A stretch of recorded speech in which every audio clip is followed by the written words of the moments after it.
নমস্কার। The power of astrology Sumanta ji Chowdhury আমার এই ইউটিউব চ্যানেলে আপনাদের সবাইকে স্বাগত।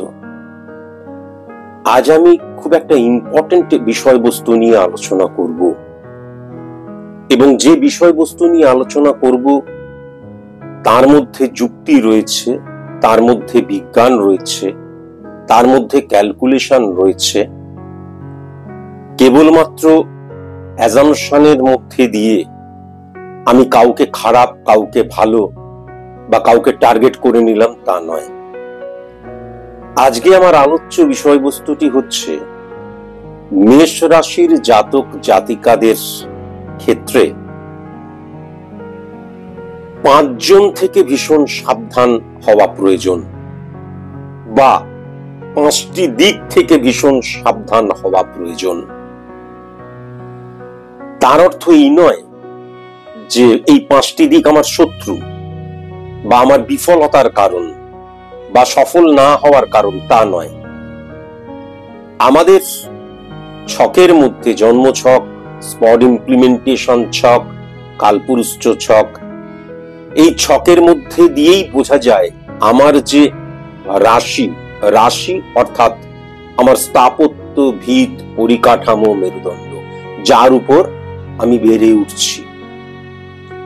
আমি বহুবার বলেছি, আবারও বলছি, অ্যাস্ট্রোলজিক্যাল প্ল্যানেট, এই যে আমরা রবি, শনি, শুক্র, বৃহস্পতি, মঙ্গল এটসেট্রা এটসেট্রা যে সমস্ত প্ল্যানেট নিয়ে ক্যালকুলেশন করি, সেইগুলো কখনো আকাশে বিচরণ করে না, রিপ্রেজেন্ট করে আমাদের হরমোনকে।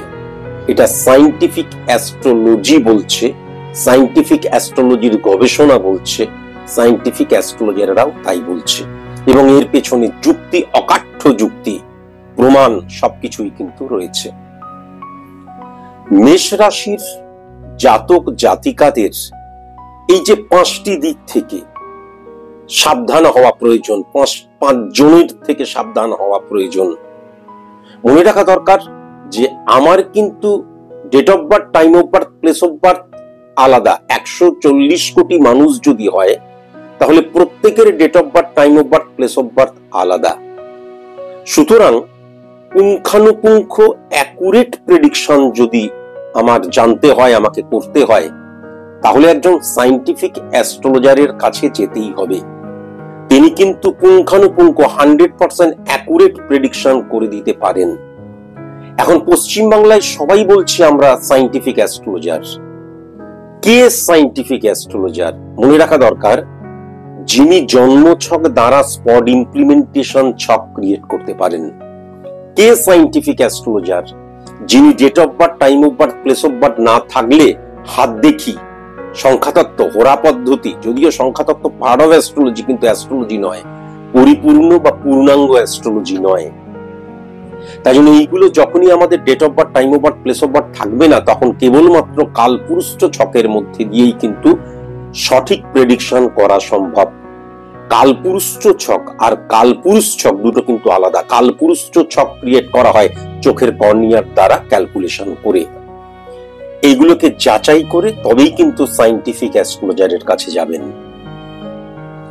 প্রথমেই মেষ রাশির 5 জন থেকে যে সাবধান, আমি যদি মেষ রাশিকে 1 নাম্বার ঘর ধরি, তাহলে 6 নাম্বার ঘর হচ্ছে 6th হাউস। সেখান থেকে কিন্তু শত্রুতার জায়গা লক্ষ্য করা যায়। Very nice. কিন্তু মনে রাখা দরকার, 6 নাম্বার ঘর মানে কন্যা রাশি হচ্ছে, তার মানে বুধের সবাই আমার শত্রু বা তাদের থেকে সাবধান হতে হবে তা নয়।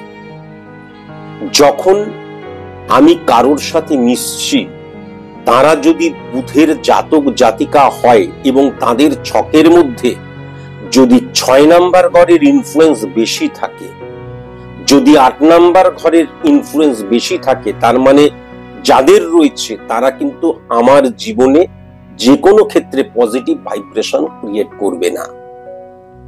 তাহলে সব বুধের জাতক জাতিকা নেগেটিভ হয়ে গেল তা নয়। কেবলমাত্র যেই বুধের জাতক জাতিকাদের তাদের জন্মছক, স্পট ইমপ্লিমেন্টেশন ছক বা কালপুরুষ ছক বা জীবনের যে কোনো ক্ষেত্রে 6-এর প্রভাব বেশি না থাকবে, যাদের 6-এর প্রভাব বেশি থাকবে বা 8-এর প্রভাব বেশি থাকবে? এখন আপনারা আমাকে বলতেই পারেন, আপনি তো এক্ষুনি বললেন সংখ্যা তত্ত্ব দ্বারা কিছুই জানা যায় না, 5% থেকে 10% জানা যায়। ইয়েস, তার কারণ অর্থাৎ আমি যেটা ইন্ডিকেট করার চেষ্টা করছি, শুক্র এবং শনির প্রভাব যেই বুধের জাতক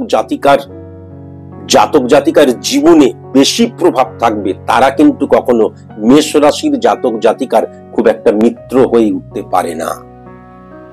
এটা কিন্তু অবশ্যই মাথায় রাখার প্রয়োজন। তার অর্থ তারা খারাপ তা নয়, তারা দেখা যাচ্ছে দুরন্ত, তারা দেখা যাচ্ছে অনেক সেলিব্রিটি, হয়তো তারা দেখা যাচ্ছে একদম মহান মানুষ, কিন্তু তোমার জীবনে মেষ রাশির জাতক জাতিকাদের জীবনে তাদের সাথে যে বন্ডিং, আন্ডারস্ট্যান্ডিং, সেটা কখনো পজিটিভ হয় না।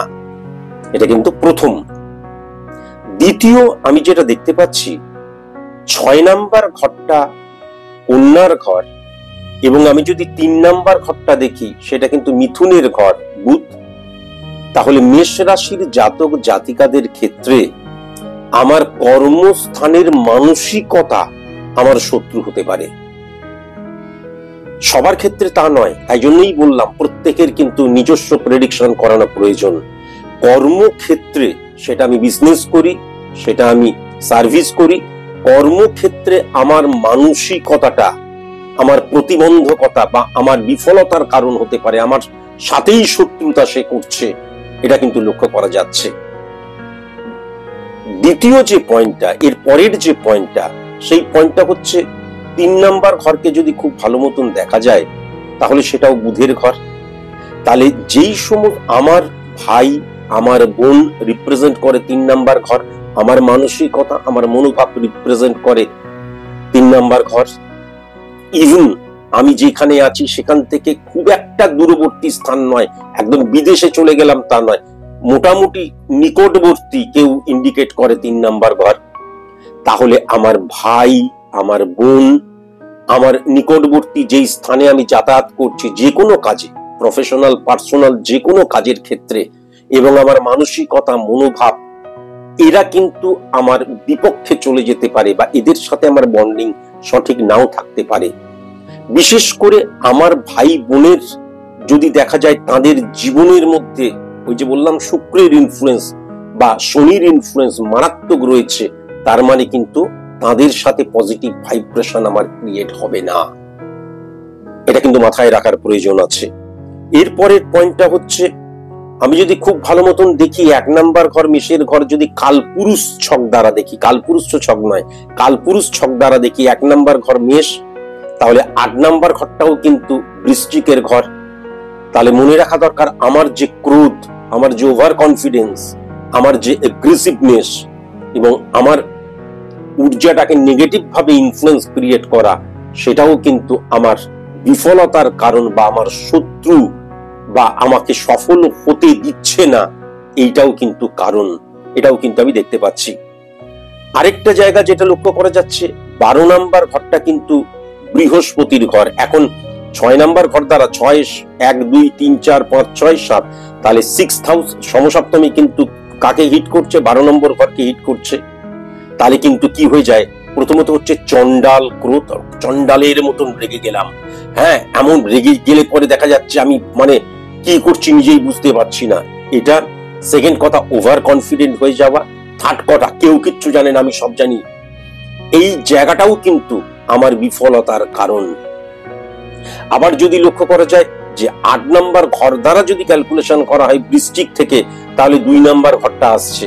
2 নাম্বার ঘরটা তার মানে যেটা, আমার দৃষ্টিভঙ্গি থেকেও কিন্তু আমার নেগেটিভ ভাইব্রেশন আসছে, আমার আত্মীয় স্বজন থেকেও কিন্তু নেগেটিভ ভাইব্রেশন আসছে, এবং অর্থনৈতিক সঞ্চয়ের জায়গা থেকেও কিন্তু নেগেটিভ ভাইব্রেশন আসছে।